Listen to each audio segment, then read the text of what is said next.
Hello.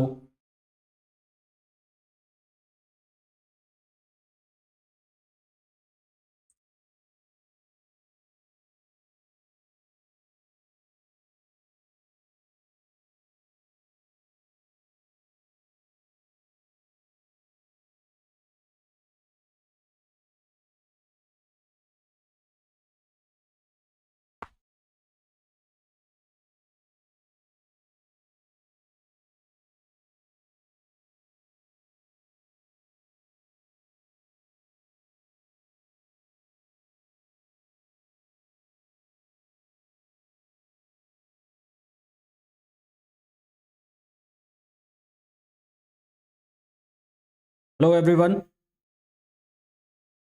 एक बार जो भी लाइव है एक बार कंफर्म कर दो मेरी वॉइस क्लियर आ रही है नहीं आ रही है, ऑडियो वीडियो क्लियर है।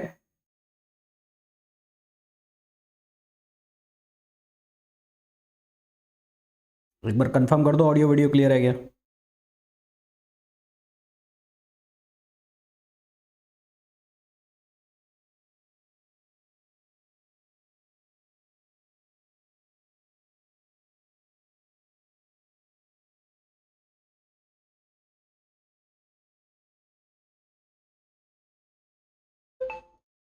ओके।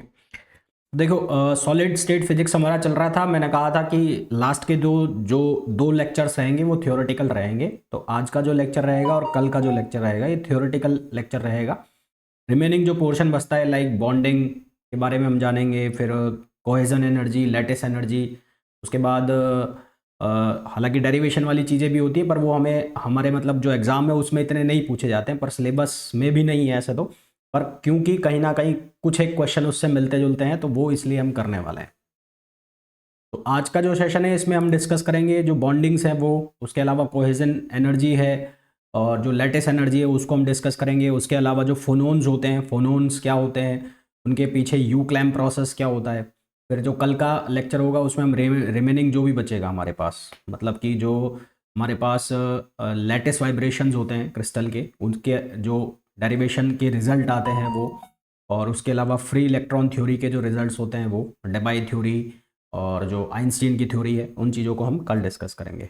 तो आज का जो लेक्चर है स्टार्ट करते हैं इसको। तो सबसे पहले आज हम बात करने वाले हैं बॉन्डिंग्स के बारे में। तो थ्योरेटिकल है तो मैं थ्योरी मैंने पहले से ही लिख के रख ली है ताकि उसमें हमारा टाइम ना जाए, बहुत ज़्यादा थ्योरेटिकल चीज़ें हैं, पहले ही मैंने लिख लिया है इनको। तो बॉन्डिंग से मैं स्टार्ट करूँगा।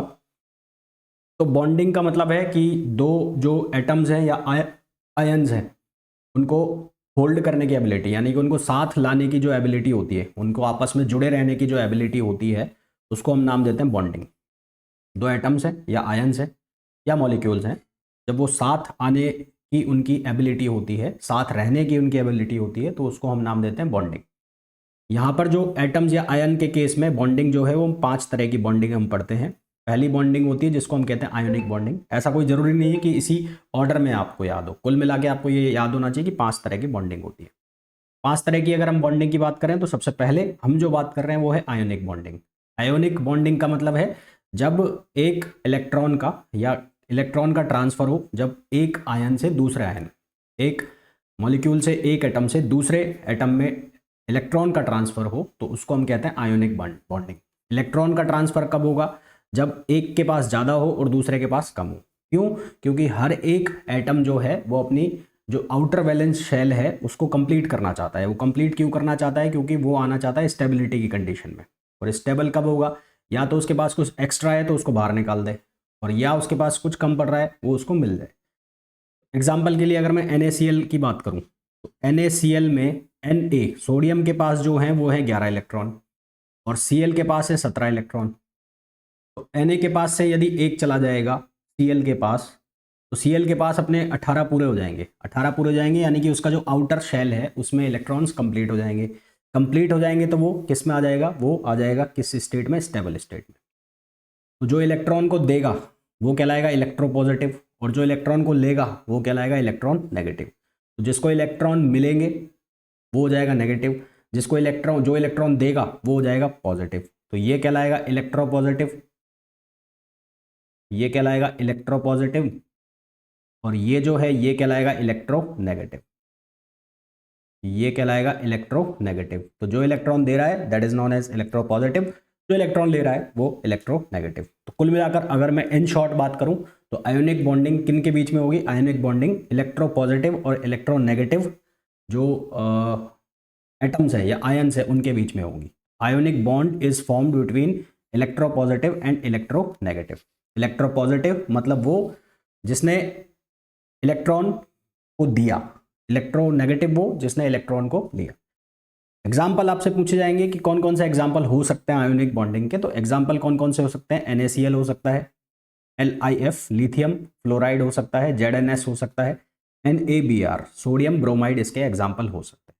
ठीक है, क्वेश्चन जो बनेंगे वो यही बनेंगे कि आयोनिक बॉन्डिंग क्या होती है, इनमें से कौन आयोनिक बॉन्डिंग का एग्जाम्पल है। आयोनिक बॉन्डिंग इलेक्ट्रोपॉजिटिव नेगेटिव इनके बीच में होती है ना। फिर दूसरा चीज यहाँ पर है कि जो बॉन्ड बनेगा उसमें जो चार्ज डिस्ट्रीब्यूशन रहता है वो स्पेरिकल चार्ज डिस्ट्रीब्यूशन रहता है। स्पेरिकल चार्ज डिस्ट्रीब्यूशन का मतलब है कि ये Na है और इसके चारों तरफ कहीं पर भी जो इलेक्ट्रॉन है वो कैप्चर हो सकता है, इलेक्ट्रॉन यहाँ से जा सकता है। इसी तरह से Cl में कहीं से भी इलेक्ट्रॉन चारों तरफ से कहीं से भी आ सकता है। तो जो स्पेरिकल सिमेट्रिकल चार्ज डिस्ट्रीब्यूशन होता है, तो स्पेरिकल सिमेट्रिकल चार्ज डिस्ट्रीब्यूशन होने के कारण ये जो बॉन्ड है डायरेक्शनल नेचर के नहीं होते, मतलब एक फिक्स डायरेक्शन में इन बॉन्ड्स की जो डायरेक्शन है एक फिक्स डायरेक्शन नहीं होती। तो सवाल ये बन जाता है कि cohesion ionic bonds which one of the following bond is directional in nature. तो जो कोहेसिव बॉन्ड है आयोनिक बॉन्ड है वो डायरेक्शनल नहीं होते। वो डायरेक्शनल नहीं होते। डायरेक्शनल क्यों नहीं होते? क्योंकि इनका जो बॉन्ड है वो स्पेरिकल सिमेट्री रखता है। तो चार्ज का जो डिस्ट्रीब्यूशन है वो स्पेरिकल सिमेट्रिक होता है, स्पेरिकल सिमेट्रिक होता है, इस वजह से ये डायरेक्शनल नहीं होते। फिर बात करते हैं इनकी प्रॉपर्टीज की, क्या क्या इनकी प्रॉपर्टीज होती है। एक मिनट रुकना। तो प्रॉपर्टीज की अगर बात करें तो सबसे पहली प्रॉपर्टी, ये नेचर में हार्ड और ब्रिटल होते हैं। हार्ड और ब्रिटल मतलब बहुत ज़्यादा हार्ड और ब्रिटल ये होते हैं नेचर में। इनकी कोहेसिव एनर्जी बहुत हाई होती है। कोहेसिव एनर्जी क्या होती है वो हम थोड़ी देर बाद पढ़ेंगे। तो इनकी जो कोहेसिव एनर्जी है बहुत हाई होती है। इनका मेल्टिंग पॉइंट बहुत हाई होता है। क्यों हाई होता है? क्योंकि इनकी कोहेसिव एनर्जी बहुत हाई है, तो इस वजह से इनका मेल्टिंग पॉइंट और इनकी जो latent heat of fusion, latent heat of fusion मतलब पिघलने का, क्योंकि मेल्टिंग पॉइंट हाई हो गया तो लेटेंट हीट ऑफ फ्यूजन भी इनकी क्या होती है? बहुत हाई होती है। ये जनरली इंसुलेटर होते हैं, है ना। Ionic bonds are generally insulator, ये जनरली इंसुलेटर होते हैं। इनकी इलेक्ट्रिकल कंडक्टिविटी बहुत लो होती है, पर जैसे जैसे आप टेम्परेचर बढ़ाओगे तो इनकी इलेक्ट्रिकल कंडक्टिविटी बढ़ती जाती है। वापस से सुनो, हार्ड होते हैं, ब्रिटल होते हैं, कोहेसिव एनर्जी इनकी बहुत हाई होती है, मेल्टिंग पॉइंट बहुत हाई होता है, लेटेंट हीट, क्योंकि मेल्टिंग पॉइंट हाई है तो लेटेंट हीट ऑफ फ्यूजन भी क्या होगी? हाई होगी। Ionic crystal are generally insulator, ये जनरली नेचर में इंसुलेटर होते हैं। इनकी इलेक्ट्रिकल कंडक्टिविटी बहुत लो होती है, पर जैसे जैसे टेम्परेचर बढ़ाएंगे तो इनकी इलेक्ट्रिकल कंडक्टिविटी इंक्रीज हो जाती है। फिर क्योंकि इनकी जो बॉन्डिंग है, मतलब इनके जो आउटर शेल है वो कंप्लीटली पैक्ड हो जाते हैं। पैक्ड होने का मतलब जहाँ चाहिए वहाँ पर पहुँच जाता है और जहाँ से खाली करने हैं वहाँ से खाली हो जाता है। तो यहाँ पर जो इनकी क्लोज शेल स्ट्रक्चर होती है, क्लोज शेल स्ट्रक्चर का मतलब इनके पास फ्री इलेक्ट्रॉन नहीं होते। क्यों? क्योंकि इन्होंने अपने इलेक्ट्रॉन, अगर इनके पास एक्स्ट्रा है तो डोनेट कर दिए, कम है तो इन्होंने ले लिए, तो इनके पास फ्री इलेक्ट्रॉन्स नहीं होते। फ्री इलेक्ट्रॉन्स नहीं है तो इस वजह से किसका काम करते हैं? इंसुलेटर का काम करते हैं। फिर ये लाइट के लिए ट्रांसपेरेंट होता है ना, विजिबल लाइट के लिए, विजिबल लाइट के लिए ये कैसे होता है? ट्रांसपेरेंट। ठीक है, normally transparent to visible light. तो ये तो बात हो गई किसकी? आयोनिक बॉन्डिंग की। फिर हम बात करते हैं कोवेलेंट बॉन्डिंग की। कोवेलेंट बॉन्ड कौन से होते हैं? कोवेलेंट बॉन्ड का मतलब जो sharing of electron between two atoms, दो एटम्स है। मान लो मेरे पास एक है हाइड्रोजन एटम है, हाइड्रोजन एटम लिया मैंने, हाइड्रोजन के दो एटम हो गए अलग अलग, H और H मॉलिक्यूल हो गए। ये दोनों अपने इलेक्ट्रॉन्स को शेयर कर रहे हैं, तो ये दोनों इलेक्ट्रॉन्स शेयरिंग में है और दोनों इलेक्ट्रॉन्स के पास ही माने जा रहे हैं। और ये जो इलेक्ट्रॉन्स है ये यहीं रहने वाले, ये मूव नहीं करेंगे। मूव करने का मतलब है कि ऐसा नहीं कि दोनों इलेक्ट्रॉन इधर चले जाएं या ये राइट साइड में चले जाए, तो ये दोनों अपनी जगह पर फिक्स हो जाते हैं, बाउंड हो जाते हैं।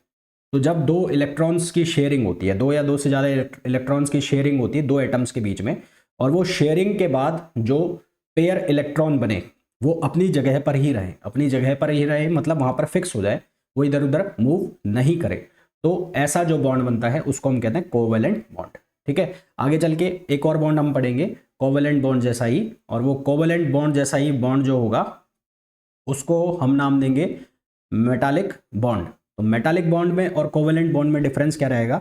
मेटालिक बॉन्ड में भी शेयरिंग होगी इलेक्ट्रॉन की, पर वो शेयरिंग और जो पेयर बनेगा वो लोकलाइज नहीं रहेगा। लोकलाइज का मतलब वो मूव कर सकता है, जबकि कोवलेंट बैंड के अंदर, बॉन्ड के अंदर जो पेयर बनेगा, जो इलेक्ट्रॉन की शेयरिंग होगी, वो फिक्स हो जाएंगे अपनी जगह। फिक्स हो जाएंगे तो वो मूव नहीं करेंगे। इंसुलेटर का मतलब होता है कुचालक।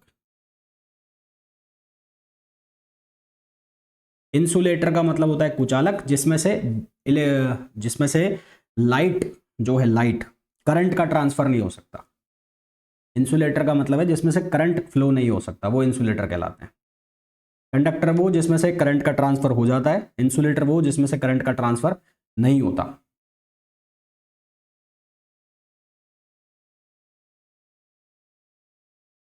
Formed by sharing of electrons between two atom H2। इसका एग्जांपल होता है H2 यानी कि हाइड्रोजन एटम, डायमंड हीरा, और SiC सिलिकॉन कार्बाइड। ये इनके एग्जांपल है। ये एग्जांपल आपसे एग्जाम में पूछ लिए जाते हैं कि which one of the following is example of covalent bond, which one of the following is example of ionic bond. तो यहाँ पर इलेक्ट्रॉन की शेयरिंग होगी, शेयर होने के बाद जो पेयर बनेगा वो लोकलाइज रहेगा। लोकलाइज रहने का मतलब अपनी जगह पर फिक्स हो जाएगा। ठीक है, नेक्स्ट आगे बढ़ो। फिर उसके बाद ये जो बॉन्ड है, कौन से bond? Covalent bond. Covalent bond में जो चार्ज डिस्ट्रीब्यूशन है वो सिमेट्रिक नहीं होता, जबकि हमने आयोनिक बॉन्डिंग में पढ़ा था कि चार्ज डिस्ट्रीब्यूशन सिमेट्रिक है। यहाँ पर चार्ज डिस्ट्रीब्यूशन सिमेट्रिक नहीं है। साफ साफ दिख रहा है कि यहाँ पर एक एंड पर चार्ज का डिस्ट्रीब्यूशन हो रहा है, एक एंड से शेयर हो रहे हैं। और जबकि आयोनिक बॉन्डिंग में यहाँ से एक साइड से इलेक्ट्रॉन जा रहा था, दूसरी साइड से इलेक्ट्रॉन कैप्चर हो रहा था, तो वो कैप्चर किसी भी एंड से हो सकता है, तो वो डिस्ट्रीब्यूशन था वो स्पेरिकल था। यहाँ पर जो डिस्ट्रीब्यूशन है वो स्पेरिकल नहीं होगा। स्पेरिकल नहीं होगा तो इसका मतलब ये कैसे होंगे? डायरेक्शनल होंगे, है ना। तो charge density is maximum in the direction of bond formation, hence this bond is highly directional in nature. ये ऑब्जेक्टिव क्वेश्चन निकल गया कि which one of the following bond is directional in nature, highly directional in nature. तो जो covalent bond है वो directional होते हैं नेचर में। आयोनिक बॉन्ड जो हमने पढ़े थे वो डायरेक्शनल नहीं होते। फिर इसकी प्रॉपर्टीज की बात करें तो कोवेलेंट जो बॉन्ड्स होते हैं वो बहुत हार्ड होते हैं, वेरी हार्ड, है ना, बहुत हार्ड होते हैं। Since the bond is very strong, क्योंकि जो कोवेलेंट बॉन्ड है वो सबसे स्ट्रॉन्ग होता है। जितने भी हम बॉन्ड पढ़ रहे हैं उनमें सबसे स्ट्रॉन्ग बॉन्ड जो मिलेगा हमें, कोवेलेंट बॉन्ड मिलेगा। और क्योंकि ये बॉन्ड बहुत स्ट्रॉन्ग है इसलिए बहुत ज़्यादा हार्ड होते हैं। यहाँ पर हमने बात की थी आयोनिक में।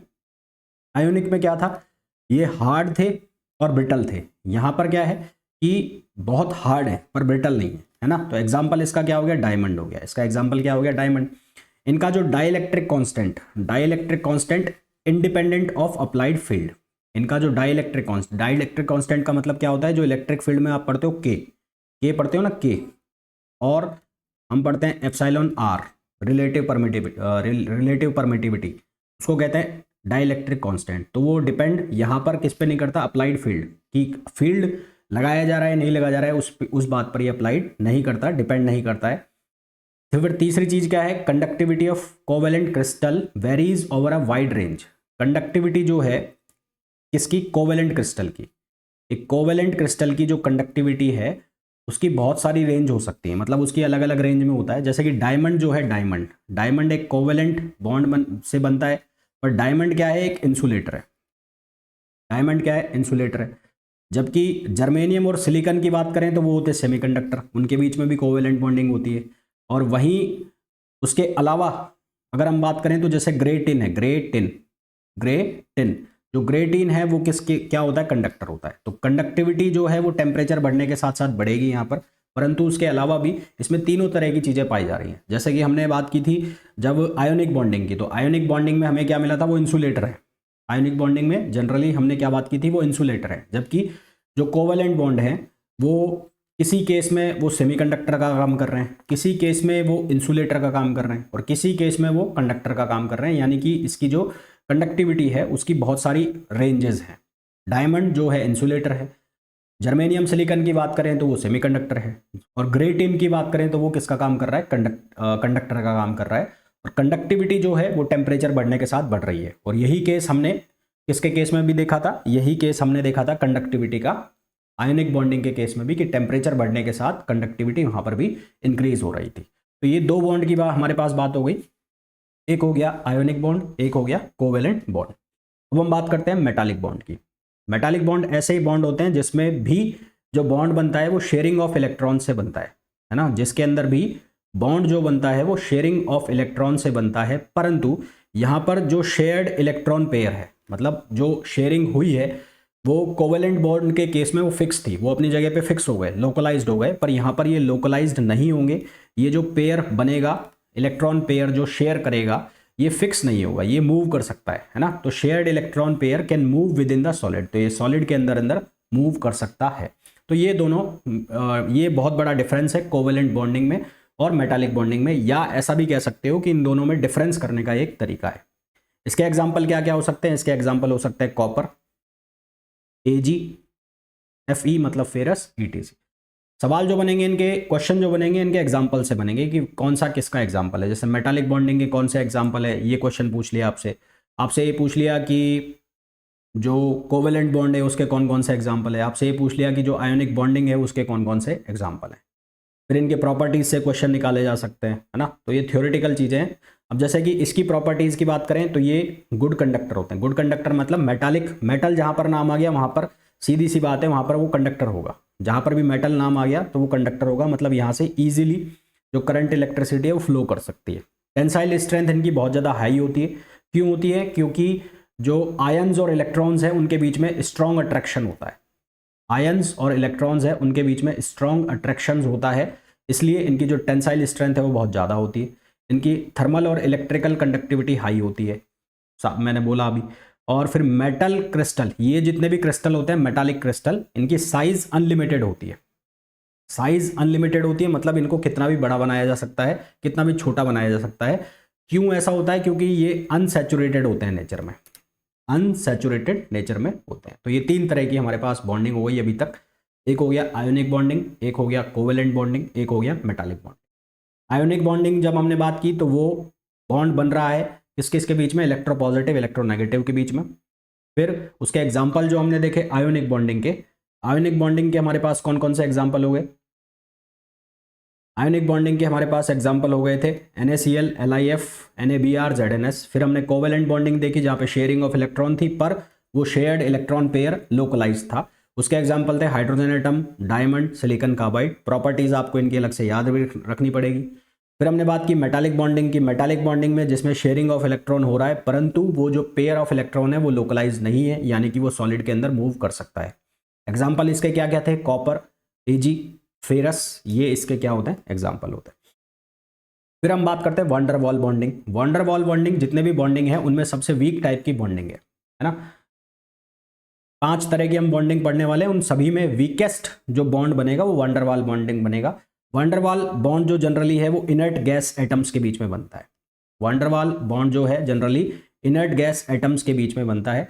और वंडर वॉल फोर्स क्योंकि वीक फोर्स होते हैं, wonder wall force generally weak force माने जाते हैं, वीक फोर्स होते हैं, इसलिए वंडर वॉल बॉन्डिंग भी जो है वो वीक होती है। जनरली इनका जो कारण है, बॉन्डिंग बनने का जो कारण है वो क्या होता है? Induced dipole moment. तो आपसे एक क्वेश्चन ये भी पूछा जा सकता है कि वंडर वॉल बॉन्डिंग जनरली किसकी वजह से होती है? तो induced dipole moment, induced dipole moment के कारण क्या होती है? वंडर वॉल बॉन्डिंग होती है। अब जब डायपोल की बात हो गई तो डायपोल का मतलब है कि दो चार्ज है और उन दो चार्ज में से एक पॉजिटिव है एक नेगेटिव है, दोनों का मैग्नीट्यूड सेम है, तो डायपोल की एक फिक्स डायरेक्शन होगी। डायपोल की डायरेक्शन क्या होगी? माइनस से प्लस। तो इसका मतलब ये जो बॉन्ड है वो भी कैसा हो जाएगा? डायरेक्शनल हो जाएगा।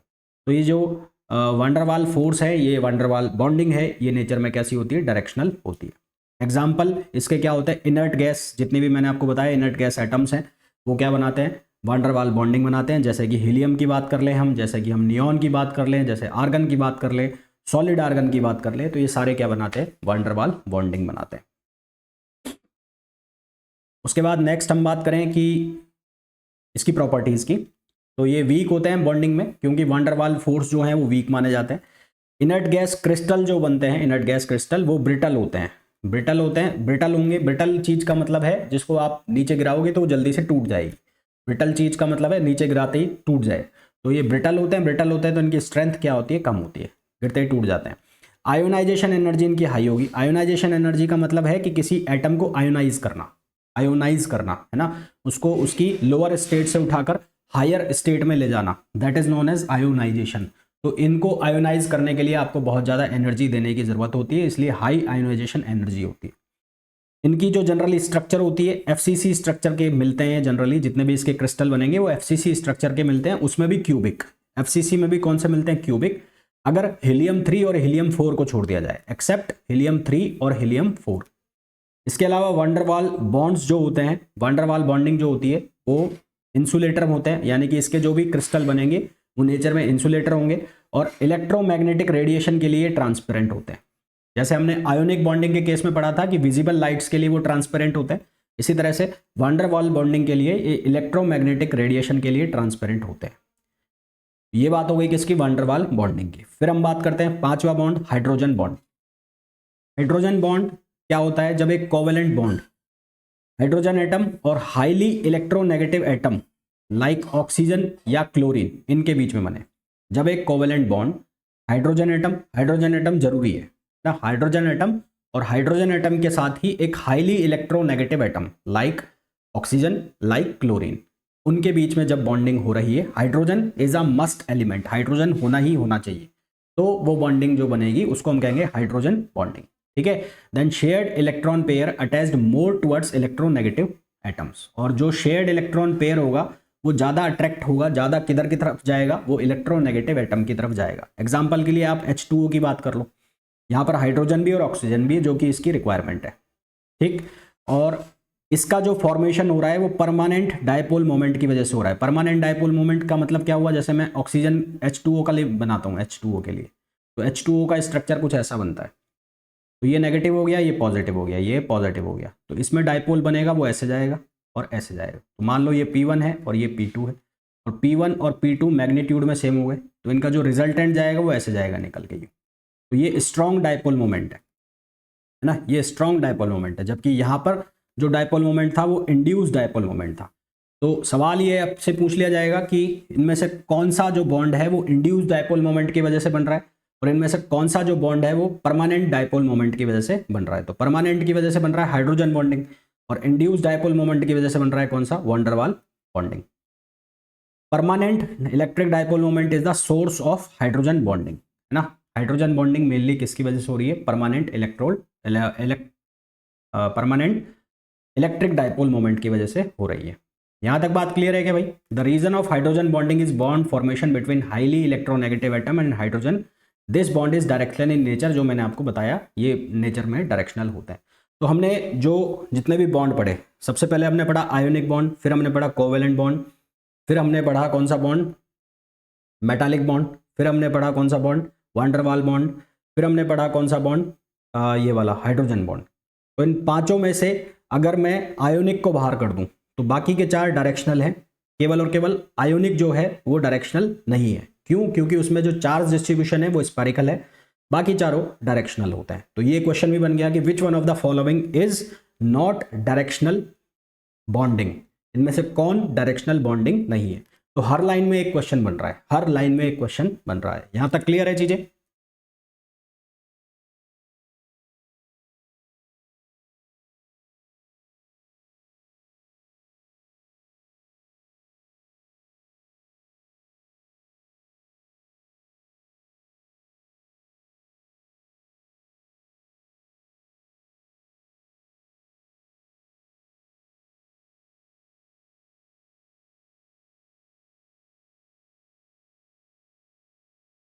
बोलिए भाई, यहां तक क्लियर है? चलिए फिर अब आगे बढ़ते हैं। अब ये बॉन्डिंग के बाद एक कुछ टर्मिनोलॉजी मैं आपको बता रहा हूं, जैसे कि एक है इलेक्ट्रॉन एफिनिटी। इलेक्ट्रॉन एफिनिटी का मतलब क्या होता है? जब एक न्यूट्रल एटम को एनर्जी दी जाती है। एनर्जी किस लिए दी जाती है? To gain an electron and becomes negative ion. जब एक न्यूट्रल एटम को एनर्जी दी जाए ताकि वो एक इलेक्ट्रॉन को गेन करे और नेगेटिव आयन बन जाए, तो वो जो एनर्जी है उस एनर्जी को हम नाम देते हैं इलेक्ट्रॉन एफिनिटी, ना। तो इलेक्ट्रॉन एफिनिटी क्या होता है? Energy given to a neutral atom, energy given to a neutral atom so that this atom gain an electron, ये एक इलेक्ट्रॉन को गेन करे और नेगेटिव आयन बन जाए, तो उसको हम नाम देते हैं इलेक्ट्रॉन एफिनिटी। इसी तरह से एक टर्म होता है आयोनाइजेशन एनर्जी। आयोनाइजेशन एनर्जी का मतलब क्या होता है? Energy required to remove an electron, एक इलेक्ट्रॉन को रिमूव करने के लिए from an atom and thereby creating a positive ion. एक इलेक्ट्रॉन को रिमूव करके और उसको पॉजिटिव आयन बनाने के लिए जो एनर्जी दी जाती है उसको हम कहते हैं आयोनाइजेशन। तो यहाँ पर दो बातें हो रही हैं। अगर आपको नेगेटिव आयन बनाना है तो उसके लिए आपको एनर्जी जो देनी पड़ रही है उसको हम बोल रहे हैं इलेक्ट्रॉन एफिनिटी, और अगर आपको पॉजिटिव आयन बनाना है उसके लिए आपको जो एनर्जी देनी पड़ रही है उसको हम नाम दे रहे हैं आयोनाइजेशन एनर्जी। तो सीधा सीधा ये स्टेटमेंट लग के आपसे पूछा जा सकता है या ऐसे पूछा जा सकता है, the energy given to an atom to make it positive ion is known as electron affinity, ionisation energy, third कुछ हो गया, फोर्थ कुछ हो गया। इसी तरह से पूछ लिया कि energy given to an atom to make it negative ion is known as, तो नेगेटिव आयन बनाने के लिए इलेक्ट्रॉन एफिनिटी, पॉजिटिव आयन बनाने के लिए आयोनाइजेशन एनर्जी। फिर हम बात कर रहे थे कोहेजन एनर्जी की। मैंने कहा था एक इंपॉर्टेंट टर्म आएगा आगे चल के, कोहेजन एनर्जी। तो कोहेजन एनर्जी क्या होता है कि कोहेजन एनर्जी में सबसे पहले दो चीज़ें हैं, एक चीज़ होती है अट्रैक्शन फोर्स और एक चीज़ होता है रिपल्शन फोर्स। अट्रैक्शन फोर्स का मतलब क्या है कि कोई भी जो सॉलिड है वो बहुत सारे मॉलिक्यूल्स और एटम्स से मिलकर बना हुआ है। तो जब ये मॉलिक्यूल्स और एटम बहुत दूर दूर होते हैं तो इनके बीच में एक स्ट्रॉन्ग अट्रैक्शन फोर्स लगता है और उस अट्रैक्शन फोर्स की वजह से पास आना स्टार्ट होते हैं। और जब ये बहुत पास आ जाते हैं तो फिर इनके जो बीच में मॉलिक्यूल्स और एटम के बीच में जब ये बहुत ज़्यादा पास आ जाते हैं तो उस टाइम इनके बीच में रिपल्शन फोर्स स्टार्ट होता है। रिपल्शन फोर्स से वापस से दूर जाना स्टार्ट हो जाते हैं, है ना। तो ये दो मेन इंपॉर्टेंट चीज़ें हैं जब हम कोहेजन फोर्स की बात करेंगे या कोहेजन एनर्जी की बात करेंगे। पहले ये पास आए, पास किसकी वजह से आ रहे हैं, कोहेशन जो अट्रैक्शन फोर्स है उसकी वजह से। और दूर क्यों जा रहे हैं, दूर इसलिए जा रहे हैं क्योंकि बहुत ज़्यादा पास आ चुके हैं तो अब इनको दूर जाना पड़ेगा, है ना। क्योंकि पास पास पास पास पास लाओगे तो अब रिपल्शन होगा और जब दूर है तो क्या होगा, अट्रैक्शन होगा। तो सबसे पहली चीज़ तो कोहेशन एनर्जी का मतलब क्या होता है, कोहेशन एनर्जी का मतलब होता है आइडेंटिकल और नॉन आइडेंटिकल, आइडेंटिकल और नॉन आइडेंटिकल एटम्स को जब हम इन्फिनिटी से ब्रॉड लेके आते हैं, इन्फिनिटी से लेकर आते हैं और एक स्ट्रक्चर बनाते हैं। आइडेंटिकल और नॉन आइडेंटिकल एटम्स को इनफाइनाइट अनंत से लाकर एक स्ट्रक्चर बनाने के लिए, एक कॉन्फ़िगरेशन बनाने के लिए जो एनर्जी दी जाती है उसको हम कहते हैं कोहेशन एनर्जी। कौन सी एनर्जी, कोहेशन एनर्जी। तो मैंने कहा पहले वो एक दूसरे के पास आएंगे और फिर जब वो बहुत ज़्यादा क्लोज आ जाएंगे तो एक दूसरे को वो क्या करना चालू कर देंगे, रिपेल करना चालू कर देंगे।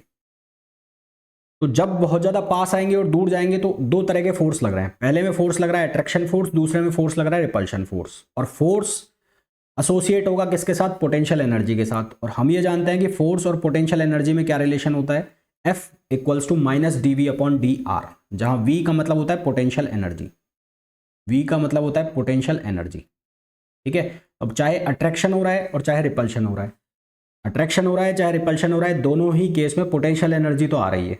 अब अट्रैक्शन है तो पोटेंशियल एनर्जी आएगी नेगेटिव, याद रखना ये बातें। अगर अट्रैक्शन है तो पोटेंशियल एनर्जी आएगी नेगेटिव, और अगर रिपल्शन है तो पोटेंशियल एनर्जी आएगी क्या आएगी, पॉजिटिव। क्यों, ऐसा मैं क्यों बोल रहा हूँ, अट्रैक्शन का मतलब है कि ये दो एटम्स हैं, बहुत दूर हैं, बहुत दूर है तो ये पास आएंगे, पास आएंगे तो अब यहाँ पर क्या होगा, फोर्स इनके बीच में लगेगा पॉजिटिव, फोर्स लगेगा पॉजिटिव, तो ये क्या हो गया माइनस dV/dr। तो वैल्यू ऑफ पोटेंशियल एनर्जी अब क्या मिलेगी, नेगेटिव। जब ये बहुत ज़्यादा पास आ गए, मान लो ये बहुत ज़्यादा पास आ गए, तो अब फोर्स क्या करेगा, इनको रिपेल करेगा, वापस भेजेगा। तो अब फोर्स की वैल्यू क्या हो गई, नेगेटिव।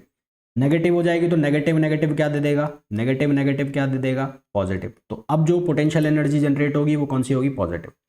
तो जब अट्रैक्शन फोर्स होगा तो उसकी वजह से जो पोटेंशियल एनर्जी आएगी वो होगी नेगेटिव, और जब रिपल्शन फोर्स होगा तो उसकी वजह से जो एनर्जी आएगी वो होगी पॉजिटिव।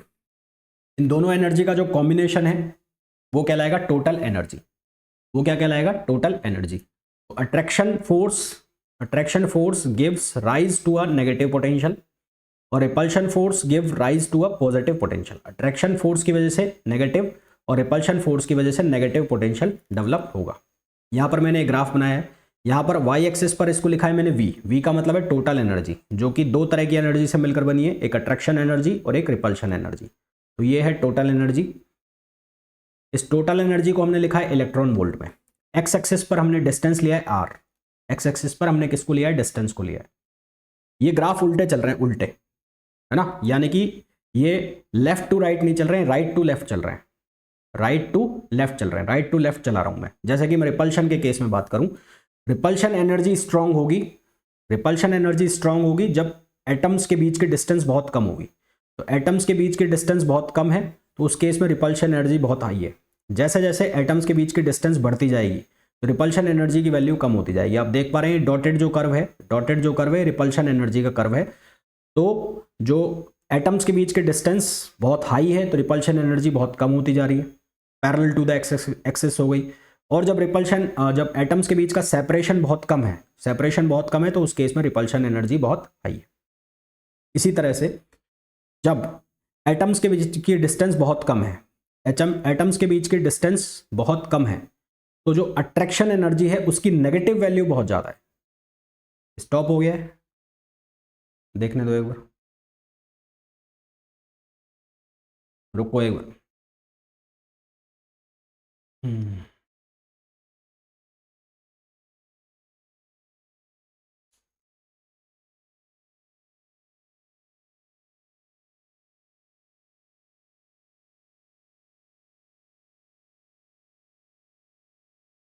नेट की प्रॉब्लम है, ठीक है।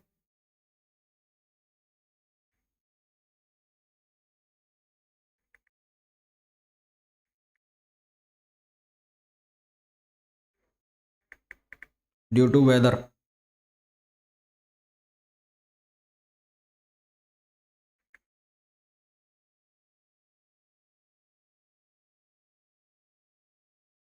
ठीक है। अभी सही आ रहा है?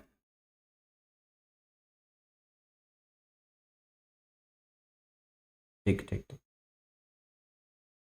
अटक गया यार ये तो वापस से।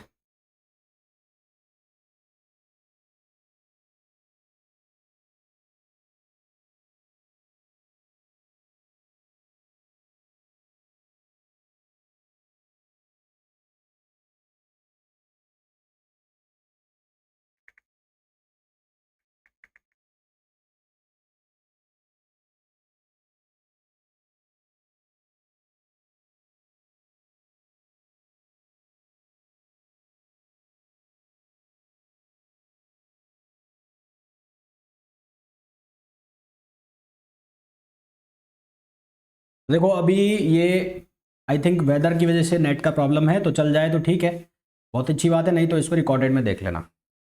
तो हाँ, मैं बात कर रहा था रिपल्शन एनर्जी का ग्राफ जो है वो हमने देख लिया। अब हम अट्रैक्शन एनर्जी का ग्राफ को समझते हैं। तो अट्रैक्शन एनर्जी में क्या है, जब एटम्स के बीच की डिस्टेंस बहुत कम है तो उस केस में अट्रैक्शन एनर्जी, डिस्टेंस बहुत कम है तो अट्रैक्शन एनर्जी की नेगेटिव वैल्यू ज़्यादा है। कौन सी वैल्यू ज़्यादा है? नेगेटिव वैल्यू ज़्यादा है, ये नेगेटिव में है ग्राफ। और जब एटम्स के बीच की डिस्टेंस बहुत ज़्यादा है तो उस केस में जो अट्रैक्शन एनर्जी है उसकी नेगेटिव वैल्यू कम है। नेगेटिव वैल्यू कम होने का मतलब है कि जब सेपरेशन ज़्यादा है तो ये इफेक्टिव है। कौन सी? Attraction energy. जब सेपरेशन ज़्यादा है एटम्स के बीच का तो इफेक्टिव कौन है? सेपरेशन एनर्जी, क्योंकि नेगेटिव वैल्यू कम है। और जो रिपल्शन एनर्जी है उसकी वैल्यू इतनी इफेक्टिव नहीं है जब एटम्स के बीच का सेपरेशन ज़्यादा है। आप देख पा रहे हैं यहाँ पर उसकी वैल्यू कम हो गई है। और जब एटम्स के बीच का डिस्टेंस कम होता जाएगा तो अट्रैक्शन एनर्जी की नेगेटिव वैल्यू बढ़ती जाएगी। नेगेटिव वैल्यू बढ़ने का मतलब है कि उसका इफेक्ट कम हो रहा है, और जो सेपरेशन एनर्जी है, उस जो रिपल्शन एनर्जी है उसकी वैल्यू बढ़ती जाएगी, यानी कि वो हाई हो जाएगी। उस केस में वो डोमिनेट करने लग जाएगी। तो दोनों एनर्जी का जो सम होगा, अट्रैक्शन एनर्जी का और रिपल्शन एनर्जी का जो सम होगा, वो कहलाएगा रिजल्टेंट एनर्जी। और रिजल्टेंट एनर्जी का जो ग्राफ है वो ये वाला है जो फुल लाइन से शो हो रहा है। फुल लाइन का मतलब है जो ये ब्लैक कलर की लाइन दिख रही है आपको, मैं इसको दोबारा से हाईलाइट कर देता हूँ। ये लाइन, ये जो लाइन है ये फुल एनर्जी का ग्राफ है। फुल एनर्जी कर्व या रिजल्टेंट एनर्जी कर्व का ये ग्राफ है। इस रिजल्टेंट एनर्जी कर्व में एक पॉइंट यहां पर हमें मिल रहा है, यहां पर ये जो पॉइंट है, इस पॉइंट के ऊपर डिस्टेंस मैंने लिखी है एक आर नॉट। ठीक है, इस डिस्टेंस की डिस्टेंस लिखी है मैंने एक आर नॉट। इस आर नॉट के ऊपर हमें एक पोटेंशियल एनर्जी मिल रही है। इस आर नॉट के ऊपर हमें एक पोटेंशियल एनर्जी मिल रही है, और साफ साफ दिख रहा है क्योंकि ये नेगेटिव में जा रहा है तो इसकी जो वैल्यू है वो क्या है? नेगेटिव। तो potential energy at r naught is a negative quantity, ये नेगेटिव क्वांटिटी है। और इसको अगर मैं पॉजिटिव करना चाहूँ, यानी कि इसको माइनस से मल्टीप्लाई कर दूँ, तो माइनस से मल्टीप्लाई करने के बाद ये पॉजिटिव हो जाएगी, और इसको हम कहेंगे उस केस में डी। डी का मतलब होगा डिसएसोसिएशन एनर्जी। इसको क्या नाम देंगे? Dissociation energy. तो यहां पर इस पॉइंट पर क्या होगा ये जो एनर्जी है पोटेंशियल एनर्जी, ये अपनी मिनिमम वैल्यू दे रही है, क्योंकि नेगेटिव में आ रही है तो कौन सी वैल्यू दे रही है, मिनिमम वैल्यू। इस पोटेंशियल एनर्जी पर जो कि मिनिमम वैल्यू दे रही है, उस पर जो रिपल्शन फोर्स है और जो अट्रैक्शन फोर्स है वो एक दूसरे को बैलेंस कर देते हैं। बैलेंस कर देते हैं का मतलब है कि स्टेबल कंडीशन में आ जाते हैं। अब मैंने कहा कि जो पोटेंशियल एनर्जी है वो क्या दे रही है, नेगेटिव पोटेंशियल। पोटेंशियल एनर्जी और सेपरेशन डिस्टेंस, और जो एटम्स के बीच की जो डिस्टेंस है उसको मैंने आर मान लिया, तो इन दोनों के बीच का जो रिलेशन है मैंने कुछ ऐसा लिखा, वी ए मीन्स अट्रैक्शन, तो V A proportional to 1/r_m, r power m। Proportionality का निशान हटाएंगे, कांस्टेंट आएगा ए, उस कांस्टेंट को लिख दिया ए और साइन लगा दिया माइनस, क्योंकि पोटेंशियल जो डेवलप होगा किसकी वजह से, अट्रैक्शन फोर्स की वजह से, वो नेगेटिव होगा, इसलिए इसको माइनस लगा दिया। इसी तरह से जो रिपल्शन फोर्स की वजह से एनर्जी आई उसको लिखा मैंने वी आर, और वी आर प्रोपोर्शनल टू हो गया 1/r⁴n, और यहाँ पर प्रोपोर्शनलिटी का निशान हटाया तो ये बन गया b/r_n। रिजल्टेंट एनर्जी जो बनेगी वो v equals to V A plus V R, और दोनों की अगर वैल्यू डाल दोगे तो -a/rm प्लस b/rn, ये वैल्यू यहाँ पर बन जाएगी। फिर हमने बात की कि a, ये जो मिनिमम वैल्यू है, जो आर नोट पर जो वैल्यू है वो मिनिमम वैल्यू है, और वहाँ पर अट्रैक्शन और रिपल्शन फोर्स दोनों ही क्या हो जाएंगे, बैलेंस हो जाएंगे। तो यदि इसका मैं पोटेंशियल एनर्जी का डिफरेंशिएशन कर दूं डिस्टेंस के रेस्पेक्ट में, आर के रेस्पेक्ट में, तो हमें क्या मिलेगा, फोर्स। तो मैंने इसका डिफरेंशिएशन कर दिया आर के रेस्पेक्ट में, फोर्स की वैल्यू मिल गई। अब क्योंकि आर बराबर आर नोट पर फोर्स दोनों बैलेंस कर रहे हैं, रिपल्शन फोर्स और कौन से फोर्स, अट्रैक्शन फोर्स, यानी कि इस फोर्स की वैल्यू क्या हो जाएगी, जीरो। नेट फोर्स क्या हो जाएगा, जीरो। तो नेट फोर्स को जीरो कर दिया। तो यहां से हम किसकी वैल्यू निकालेंगे, r⁻m - n की वैल्यू निकालेंगे, और ये वैल्यू को हम यहाँ पर सब्सटीट्यूट कर देंगे। यहाँ पर सब्सटीट्यूट कर देंगे तो हमें एक वैल्यू मिलेगी पोटेंशियल एनर्जी की, और ये मिनिमम पोटेंशियल एनर्जी की वैल्यू आ गई। ये क्या है, minimum potential energy, minimum potential energy. अब इस एनर्जी के ऊपर, मिनिमम पोटेंशियल एनर्जी के ऊपर फोर्स जीरो होगा, है ना, force is zero, force is zero, but V naught is not zero. V naught की वैल्यू जो है वो जीरो नहीं होगी, क्यों, because m is not equals to n, m और n आपस में बराबर नहीं है, और जब तक m और n आपस में बराबर नहीं होंगे तो पोटेंशियल एनर्जी जीरो नहीं होगी, है ना, पोटेंशियल एनर्जी जीरो नहीं होगी। For the minimum value of V naught, minimum value of V naught, minimum value of V naught, V naught की मिनिमम वैल्यू के लिए क्या होना चाहिए, n ग्रेटर देन क्या होना चाहिए, m होना चाहिए, क्योंकि यहां पर क्या लिखा हुआ है 1 - m/n, n - m बनेगा, और अगर ये पॉजिटिव क्वांटिटी आएगी तभी तो ये नेगेटिव रहेगा। अगर यहाँ पर n लेस देन m हो गया तो ये पॉजिटिव क्वांटिटी हो जाएगी। पॉजिटिव क्वांटिटी का मतलब है ये मिनिमम से किधर चला जाएगा, मैक्सिमम में चला जाएगा। तो अगर इसको मिनिमम वैल्यू रखनी है तो मिनिमम के लिए n की वैल्यू क्या होना चाहिए, ज़्यादा होनी चाहिए, किससे, m से। दूसरा, आप इसको मिनिमम की कंडीशन मिनिमम मैक्सिमम से भी निकाल सकते हैं। मिनिमम मैक्सिमा से कैसे निकालेंगे, इसका वापस से डिफरेंशिएशन कर दो आर के रेस्पेक्ट में, यानी कि आप ये बना दो, मिनिमम मैक्सिमा की जो कंडीशन होती है, एक बार आपने करा dv/dr, फिर आप करोगे d2v/dr2। मिनिमम की कंडीशन के लिए क्या आना चाहिए, लेस देन जीरो। मिनिमम की कंडीशन के लिए क्या आना चाहिए, लेस देन जीरो। तो ये कंडीशन बनाओगे तो वहां से भी बनेगा कि आपके पास n ग्रेटर देन क्या आना चाहिए, m आना चाहिए। n ग्रेटर देन m का मतलब है कि जो अट्रैक्शन फोर्स है, n कौन सा था, हाँ, रिपल्शन फोर्स, रिपल्शन फोर्स क्या हो जाएगा, डोमिनेट कर जाएगा। तो ये बात हो गई हमारे पास किसकी, कोहेशन एनर्जी की। अब हम बात करेंगे किसकी, हम बात करेंगे आयोनिक क्रिस्टल और आयोनिक क्रिस्टल एनर्जी की। आयोनिक क्रिस्टल एनर्जी निकालने के लिए हमने एग्जांपल ले लिया NaCl क्रिस्टल का। NaCl क्रिस्टल का एग्जांपल लिया तो क्रिस्टल है, यानी कि एक पॉजिटिव आयन है और एक नेगेटिव आयन है, तो पॉजिटिव और नेगेटिव आयन के बीच में कूलम फोर्स लगेगा। तो हमने मान लिया कि जो Na+ है उस पर जो चार्ज है वो है Z1e, और जो Cl- है उस पर जो चार्ज है वो Z2e है। तो ये मान लिया हमने, एक पर चार्ज मान लिया हमने Z1e, एक पर चार्ज मान लिया हमने Z2e, और इन दोनों के बीच की जो डिस्टेंस है वो r है। तो फोर्स जो डेवलप होगा इनके बीच में वो कितना हो जाएगा, Z1 Z2 E²/4πε0r²। ठीक है। अब क्योंकि ये फोर्स लग रहा है कूलम फोर्स, तो कूलम फोर्स की वजह से क्या आएगी, एक पोटेंशियल एनर्जी आएगी, और कूलम फोर्स की वजह से या अट्रैक्शन फोर्स की वजह से जो नेगेटिव एनर्जी आती है वो कौन सी आती है, नेगेटिव। तो साइन कौन सा लग जाएगा, नेगेटिव। और पोटेंशियल एनर्जी जो डेवलप हुई उसको हमने लिखा VA से, तो इसकी वैल्यू क्या हो जाएगी, -Z1 Z2 E²/4πε0r। यहाँ जो Z1 Z2 है इसको कहा जाता है अल्फा। Z1 Z2 को कहा जाता है अल्फा। अल्फा को हम कहते हैं मेडुलंग कांस्टेंट। अल्फा को हम कहते हैं मेडुलंग कांस्टेंट। मेडुलंग कांस्टेंट का मतलब होता है करेक्शन फैक्टर। इसको हम करेक्शन फैक्टर भी कहते हैं मेडुलंग कांस्टेंट को, और इसकी वैल्यू हर एटम के लिए फिक्स होती है। जैसा कि सिंपल क्रिस्टल की अगर बात की जाए तो सिंपल क्रिस्टल के लिए इसकी वैल्यू लाई करती है 1.6 से 1.8 के बीच में। सिंपल क्रिस्टल के लिए इसकी वैल्यू 1.6 से 1.8 के बीच में लाई करती है। अगर मैं NaCl की बात करूं तो NaCl के लिए इसकी वैल्यू फिक्स होती है 1.7475।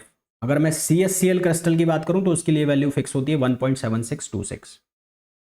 NaCl क्रिस्टल के लिए बात करूं तो इसकी वैल्यू 1.7475 होती है, और अगर CaCl क्रिस्टल के लिए बात करूं तो इसकी वैल्यू 1.7626 वैल्यू फिक्स है। ये डायरेक्ट क्वेश्चन आपसे पूछे जा सकते हैं।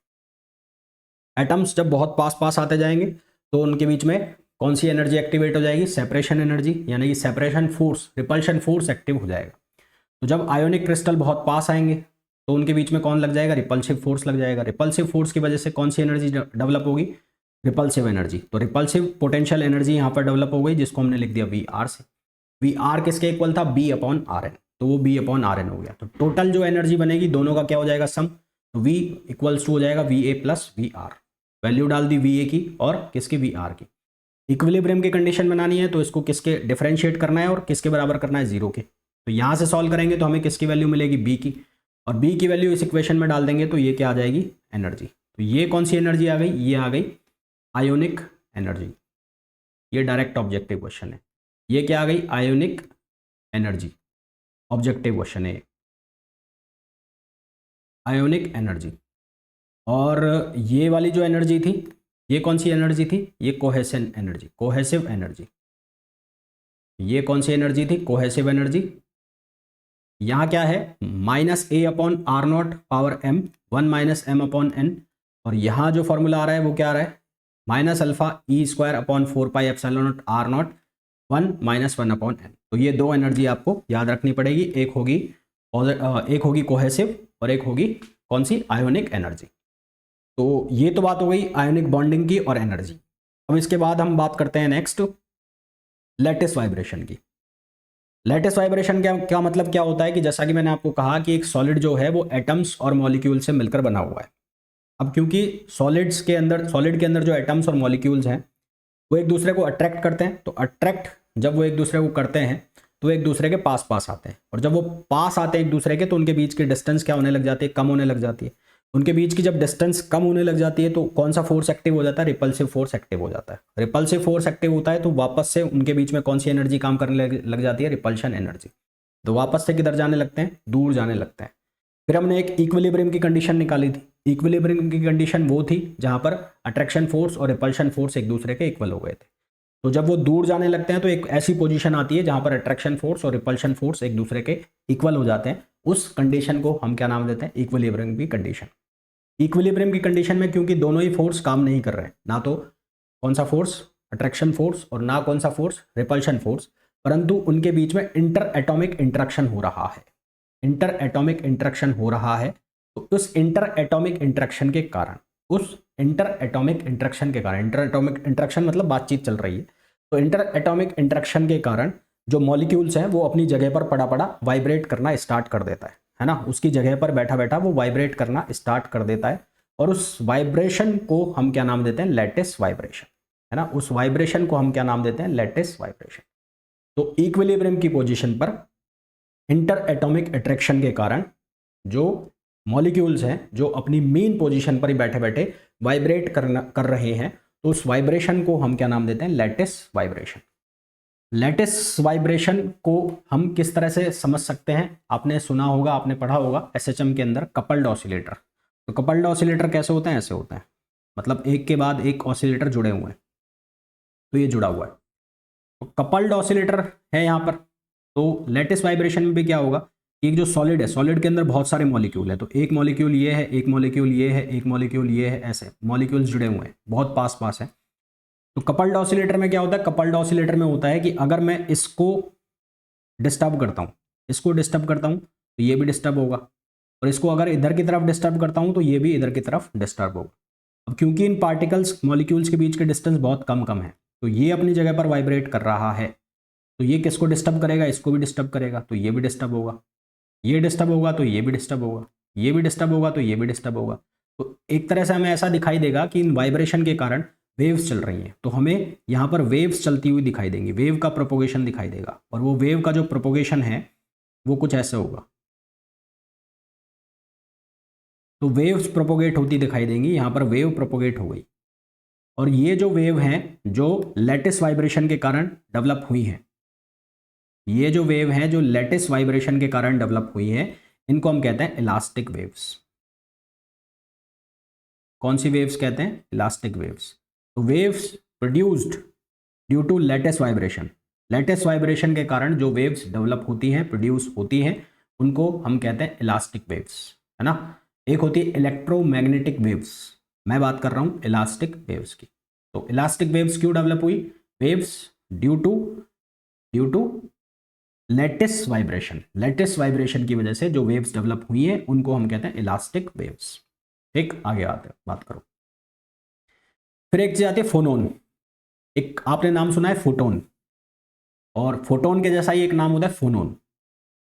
तो फोनोन का मतलब क्या होता है, जैसे कि हम इलेक्ट्रोमैग्नेटिक वेव्स की बात करते हैं, तो इलेक्ट्रोमैग्नेटिक वेव्स में एनर्जी का जो क्वांटम है, क्वांटम ऑफ एनर्जी, एनर्जी का जो क्वांटम है, एनर्जी बंडल के फॉर्म में चलती है, और उसका जो, उसको हम कहते हैं क्वांटम, और उसको हम नाम देते हैं फोटोन ना। तो quantum of energy in electromagnetic wave is known as photon.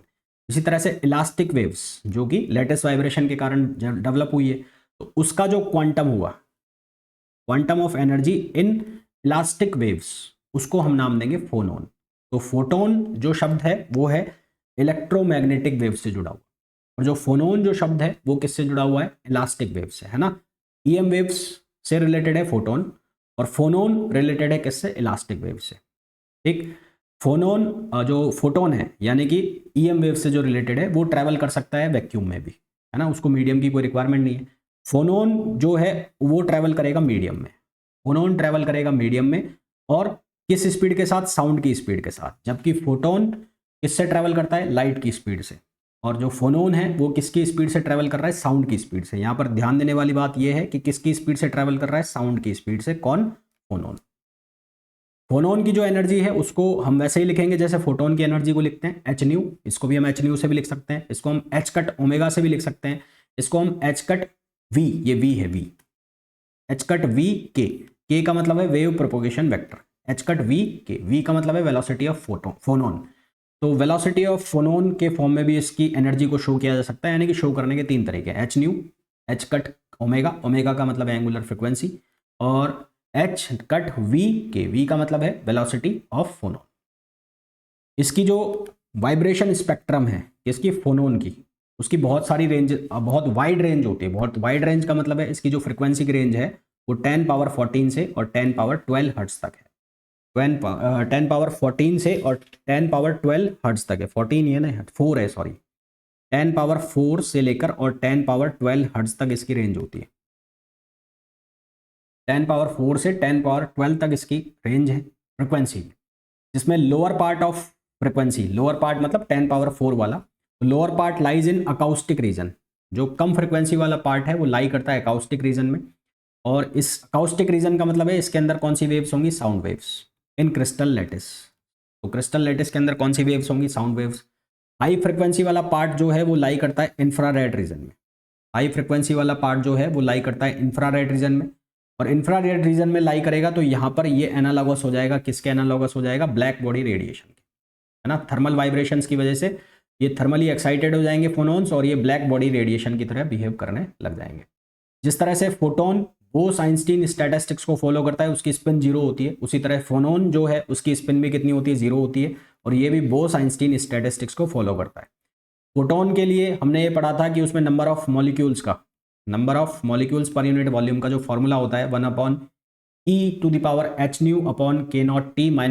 ये प्लांक का एवरेज एनर्जी का फॉर्मूला निकला था जब हमने ब्लैक बॉडी रेडिएशन पढ़ा था। तो जो सेम फॉर्मूला फोटोन के लिए यूज होता है वो भी यहाँ पर भी सेम फॉर्मूला यूज होगा। अगर इनका पिक्चोरियल व्यू देखा जाए, मतलब कि फोटोन को कैसे बनाया जाता है और फोनोन को कैसे बनाया जाता है, तो फोटोन आप इस तरह से बनाओगे, ये जो बनाया हुआ है ये फोटोन बनाया हुआ है, फोटोन यानी कि फोटोन इस तरह से चलेगा, इस तरह से चलता हुआ दिखाई देगा, और फोनोन जो है वो इस तरह से चलता हुआ दिखाएगा, जो ये बनाया हुआ है। फिर बात कर लेते हैं मोमेंटम ऑफ फोनोन। फोनोन का मोमेंटम क्या होता है? तो अगर एक लैटिस के लिए बात की जाए, सिर्फ और सिर्फ एक लैटिस के लिए बात की जाए, तो वास्तव उसके लिए सिर्फ लैटिस के लिए बात की जाए तो फोनोन का कोई मोमेंटम नहीं होता, सिर्फ एक लैटिस के लिए बात की जाए। परंतु यदि इसको इंटीग्रेट कर दिया जाए, यदि यानी ऐसा मान लिया जाए कि फोनोन इंटरेक्ट कर रहा है, इंटरेक्ट कर रहा है किसके साथ? किसी पार्टिकल के साथ, जैसे कि फोटोन हो गया, इलेक्ट्रॉन हो गया या न्यूट्रॉन हो गया, है ना, ऐसे पार्टिकल के साथ इंटरेक्ट कर रहा है, तो फिर इसके पास एक मोमेंटम आ जाता है। और उस मोमेंटम की वैल्यू कितनी होती है? एच कट के। जो क्वांटम मैकेनिक्स में भी हमने पढ़ा था, उस मोमेंटम की वैल्यू कितनी होती है? एच कट के। एच की वैल्यू होती है, एच कट की वैल्यू होती है एच अपॉन 2 पाई, के की वैल्यू होती है 2 पाई अपॉन लैम्बडा, तो ये हो जाता है एच अपॉन लैम्बडा। तो sum the same for photon of equivalent wavelength lambda, और यही फोटोन के लिए भी वेव मोमेंटम होता है, और सेम मोमेंटम किसके लिए है? फोनोन के लिए भी है। यहाँ जो एक क्वांटिटी बनी है एच कट के, इस एच कट के क्वांटिटी को हम कहते हैं क्रिस्टल मोमेंटम। एच कट के जो क्वांटिटी बनी है इसको हम नाम देते हैं क्रिस्टल मोमेंटम।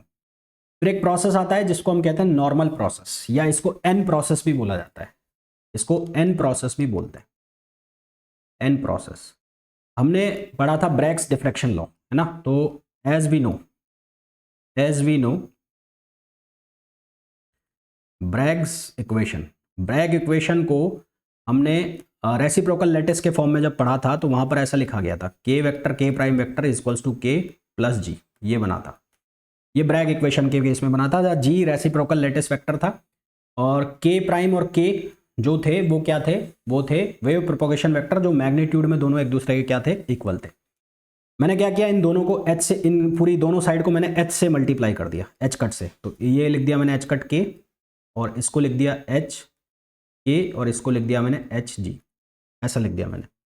ठीक है, तो इस प्रोसेस के अंदर क्या होगा कि सिंस के प्राइम का मैग्नीट्यूड किसके बराबर है? के मैग्नीट्यूड के बराबर है। के प्राइम और के जो है वो क्या है? वेव प्रोपोगेशन वेक्टर है, दोनों का जो मैग्नीट्यूड है वो एक दूसरे के इक्वल है। इक्वल है तो अगर इसका मैग्नीट्यूड लिखा जाए तो एच कट के और ये एच के क्या हो जाएंगे? जीरो हो जाएंगे।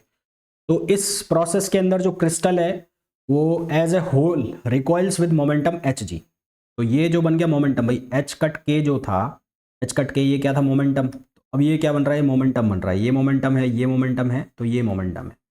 तो यहां पर ये क्या हो गया? मोमेंटम हो गया, मोमेंटम। ठीक है, और जो फ्रिक्वेंसी है वो क्या है? अनचेंज्ड है। अनचेंज्ड क्यों है? बिकॉज के प्राइम इक्वल्स टू के। तो जो इलेक्ट्रॉन है, crystal as a whole recoils with momentum in this process. मैं यहां लिख देता हूं, in this process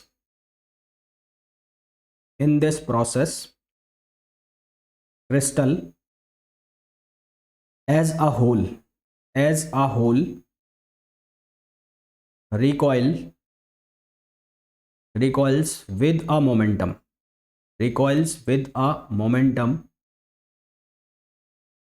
h cut g,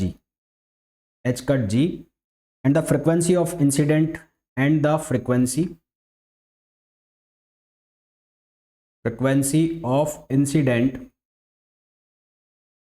frequency of incident photon remain unchanged. Incident photon remain unchanged. Unchanged क्यों है? क्योंकि के प्राइम बराबर क्या है? के है। तो ऐसा प्रोसेस जिसमें frequency of incident photon same रहे,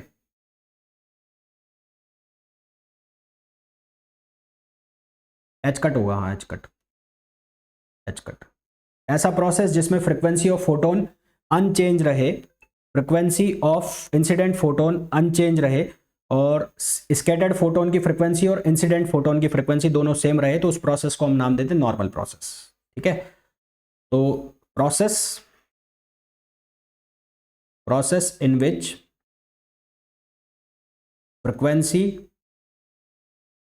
frequency of incident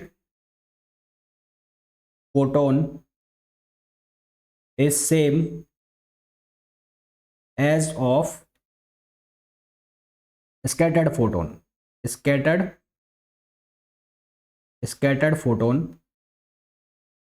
photon कौन सा होगा? ये वाला scattered photon. Then process is known as n process or normal process, n process और normal process,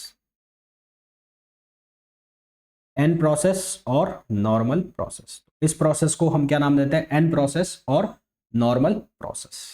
ठीक है, तो अब इसके अंदर आप लोगों के पास बचा सिर्फ और सिर्फ कौन सा पार्ट बचा, जिसमें हमें ये डिस्कस करना है कि जो लेटेस्ट वाइब्रेशन है उसमें एनर्जी कौन कौन सी होंगी, डिबाई मॉडल क्या होगा, डिबाई का लॉ क्या होता है, टी क्यूब लॉ क्या होता है, आइंस्टीन का जो लॉ है वो क्या है, स्पेसिफिक हीट क्या होती है, अलग अलग केस में सॉलिड की स्पेसिफिक हीट क्या होती है, वो हमें पढ़ना है। उसके बाद ये पूरा फिनिश है ना। तो कल इसका लास्ट लेक्चर होगा सॉलिड स्टेट फिजिक्स का, जो तुम्हारे सिलेबस में है। और देन उसके बाद हम स्टार्ट कर देंगे कौन सी, इलेक्ट्रॉनिक्स से स्टार्ट कर। क्लियर है?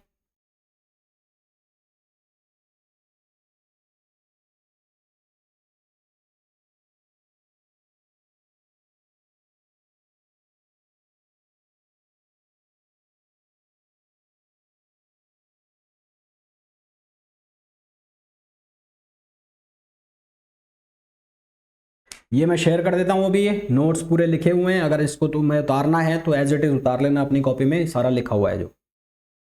ठीक है भाई, कल मिलता है।